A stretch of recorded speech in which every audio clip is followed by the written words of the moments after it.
एक बार महात्मा बुद्ध अपने शिष्यों के साथ तीर्थ यात्रा के लिए जा रहे थे। चलते चलते रास्ते में एक गांव आया।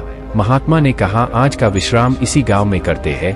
यह कहकर शिष्यों सहित उस गांव में चले गए।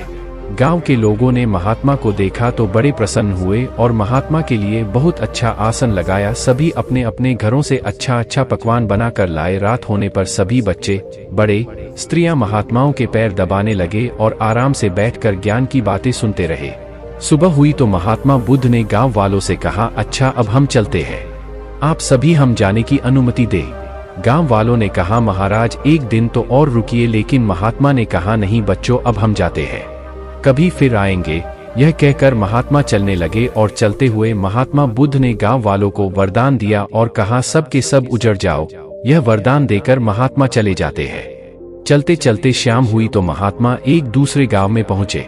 वहां पहुंचते ही बच्चों का बड़ा सा झुंड दौड़ा आया और महात्माओं को चारों तरफ से घेर कर कोई मिट्टी फेंकता है तो कोई कीचड़ फेंकता है। शोर मचाने लगे। महात्मा लोग बड़ी मुश्किल से उनसे पूछा छुड़ाकर एक जगह गए और जो अपने पास फटा पुराना कंबल था बिछा कर बैठ गए।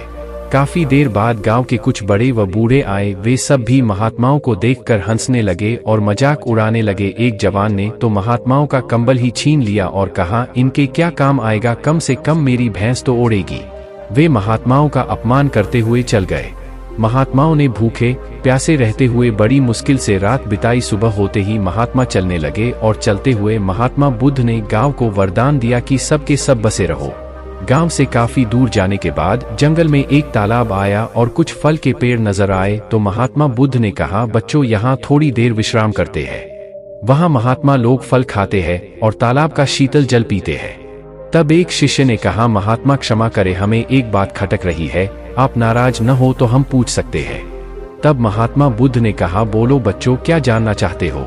शिष्य ने कहा, महात्मा जिस गांव में हमारी अच्छी सेवा हुई वहां के कितने अच्छे लोग थे, उन लोगों को तो आपने वरदान दिया कि उजड़ जाओ, और जिस गांव में हमारा अपमान हुआ उन लोगों को आपने वरदान दिया कि बसे रहो। ऐसा क्यों महाराज। तब महात्मा बोले, देखो बच्चों, पहले गांव में कितने अच्छे विचारों के आदमी थे। वह आदमी उजड़ जाएंगे तो दुनिया के कोने कोने में फैल जाएंगे और जहां भी जाएंगे सभी को अच्छे विचार सिखाएंगे। इसलिए मैंने उनको उजड़ जाने का वरदान दिया। और जो दूसरा गांव था वहां के लोग पापी व बेवकूफ थे। वे जहां भी जाएंगे तो अन्य लोगों को पाप व अन्याय करना ही सिखाएंगे। इसलिए उनका एक जगह ही टिका रहना ठीक है। इसी कारण मैंने उनको वरदान दिया कि बसे रहो। महात्मा की बात सुनकर सभी शिष्य अत्यधिक प्रभावित हुए।